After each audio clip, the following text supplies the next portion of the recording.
Hello everybody, and welcome back to another episode of City Skylines. My name is Steven Marcateros, and today we are going to be taking a look at this beautiful intersection that we are currently watching. So this intersection has been sort of the bane of my existence for a while. I've seen it and I've gone, wow, we really could improve upon that intersection. I believe that's actually the second time I've constructed that thing. So it's a little bit hard for me to just go back and completely demolish the whole thing when I've already built it multiple times. But in this situation, I was thinking, we need to do better. This is a game about building intersections, about building roads, about, building perfect systems. And here I was settling for a little bit less than that and not going the full 100% on my intersection constructing capabilities. So I decided to, go back through and have myself a second look. I even have a nice fancy sheet of paper that I'm not showing you right now that I'm looking at in real life, where I have all of the patterns, all the arrows, all the directions drawn out, where I was going to put everything, and I sort of followed that a little bit. And I saw some other people using City Skylines, and they use these keys, this nice little, like divider walls that you could make, really clean edges with, and they look really beautiful when you put highways over them and made bridges. They're sort of like, the perfect overpass system, and I was like, oh man, we got to use these in Hamilton, because Hamilton will look a lot better if we have some more organization, a little bit more, modern architecture, not just roads winding all over the place like they've been doing for the past, oh god, what year is this? 2040 now, so past very, very, very long time. So we need to start moving forward. We need to look a little bit more fancy. We need to look like we know what we're doing. So I came back through and was like, I'm going to modernize this up. I'm going to make this all fantastic. However, I'm not 100% sure on how to use a lot of these new tools that I have. Sometimes the no pillars mod, sometimes the custom road building mod would get very angry with me, and I wasn't really sure what I was doing. So I was sort of mess around, lower some things, heighten some things, destroy some roads, rebuild the roads. I wasn't 100% perfect in the way I did everything. I mean, I could have said, we need absolute perfection. We can only do this if it looks 100% amazing. But I also didn't want to spend, 18 hours making one City Skyline videos. I mean, this video actually is like an hour of footage that I cut down. So I feel like I'm spending a lot more time on these, and they're improving in quality, which is good. But I didn't want to spend all of that time on a video, so I was like, we'll settle for less. Let's not keep the City Skyline series around for 8 years. Let's, just make the city good and try to make it as best as we can, and then call it quits when we get there. But we're not there yet. We have some things we can improve, some things that I know I can do better, some things I feel like we didn't do amazing at. So yeah, that's sort of my rationale about why everything looks a little bit lumpy in the end. But this overpass right here that I'm doing, where I go over the two main parts of the road, they were sort of more of my, my favorite part of it, because it gives the whole intersection a complete look when you just have that road that's beautifully curved, that arches over the rest of the intersection. I really like that, especially because that lower bit didn't come out exactly 100% perfect like I thought it would. So having that nice overarching bit really gives it that multi-layered feel to it, of where it's not just done, and where there was some amount of planning required into doing it.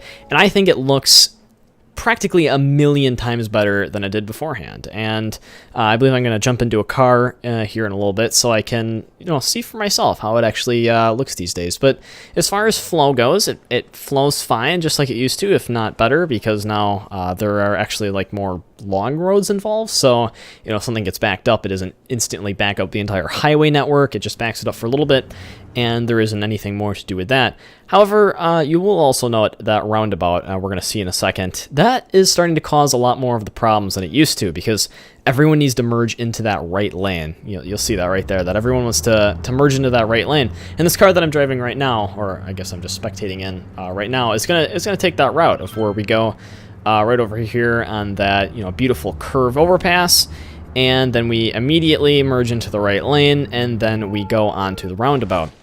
Now, depending what the traffic's like, it can get absolutely terrible, and in a future episode, we're going to go through that and fix that up a little bit. Now, in the scene that we're doing right now, I fixed up a little bit of the keys that we did, or that I did we did. You know, I felt like you were there in spirit in a way, but I was the one doing the constructing there. So I finished up some of the keys along the highway and along the railroad, so they look kind of beautiful and neat, and some of the leveling out there. And then I also finished that railroad that was above there. I don't know if anyone actually noticed that I hadn't finished that after I constructed that new area, but yes, I did rebuild the railroad, so it now looks better than it used to. But yeah, I carve out a little bit of space so I can, put in some underground inlets and outlets.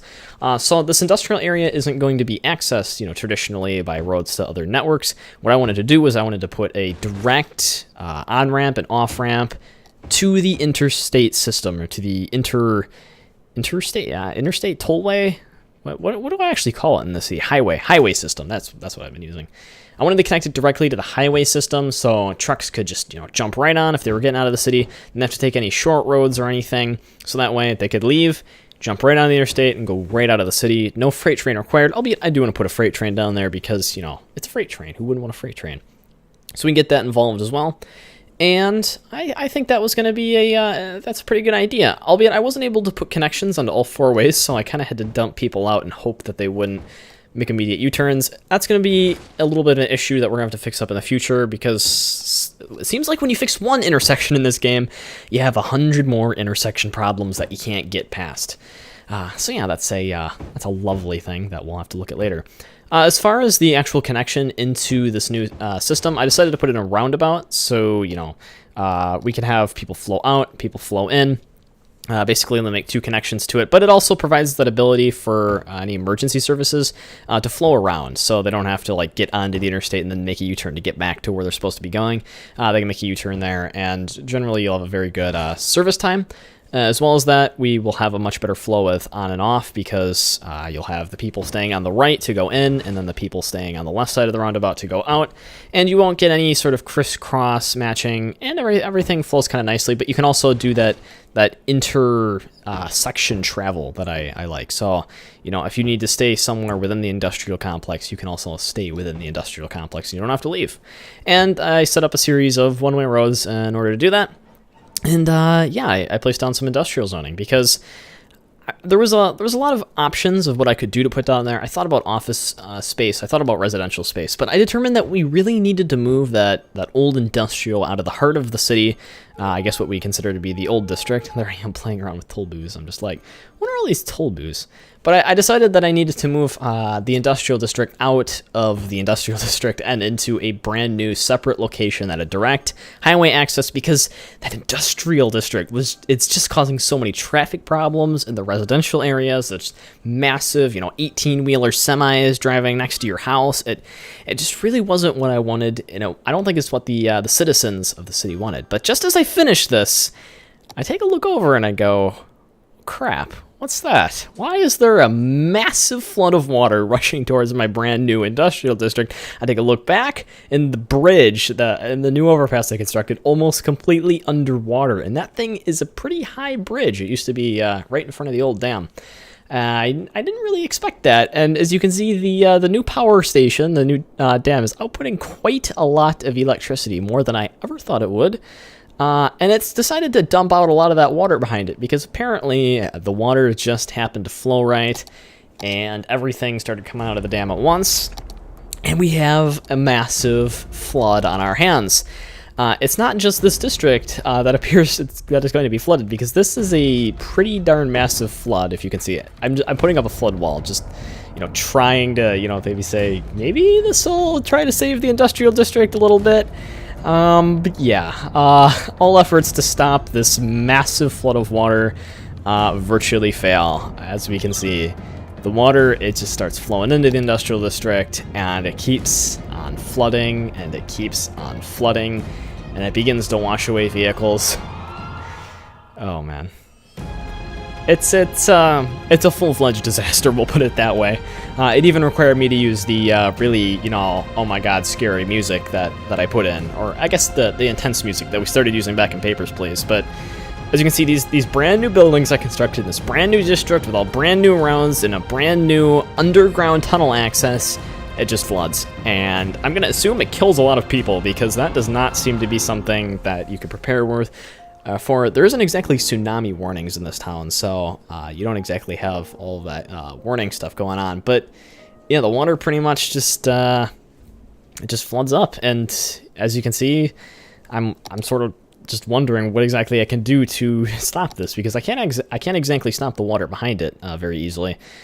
So I come up with a brilliant idea. What if we open up the previously closed river section, the one that I closed previously, so I could allow the dam further downstream to back up water behind it to actually, be useful. So I reopened that, and I'm like, well, we could route some of the river through there, so I can try to, cut off some of that flow and try to redirect the river around the city instead of directly through it, because having the water run through the city, as we've noted, causes a little bit of a flooding nightmare, and it isn't very great. And what we're experiencing right now is something I like to call the great flood of Hamilton. Not just the first flood, the first great flood. It's the great flood. It is like the worst flood that this city has practically ever seen in its entirety, because it begins to flood structures that I wasn't even prepared for. Like we have the water flooding over onto the interstate in like the downtown district, and we have it flooding above both seawalls into what would generally have been considered safe zones, and things that wouldn't have flooded under any situation. I mean, the river beforehand never even rose this high when the river wasn't dammed by me. So as we can see, there is massive amounts of property damage. The population is dropping as people are dying, as cars are being swept away, entire buildings are collapsing. I mean, as you can see, this regular downtown street we have in the city, and the water level is just flooding up onto the street, and it's just chaos. It is chaos. No one ever expected for there to be a flood of this size in the city. I mean, look at that. You have almost whole buildings that are submerged, whole parks that are completely destroyed. So many vehicles flooding down the river. Just the amount of people that were backed up and then just flooded out into the river and would never be seen again.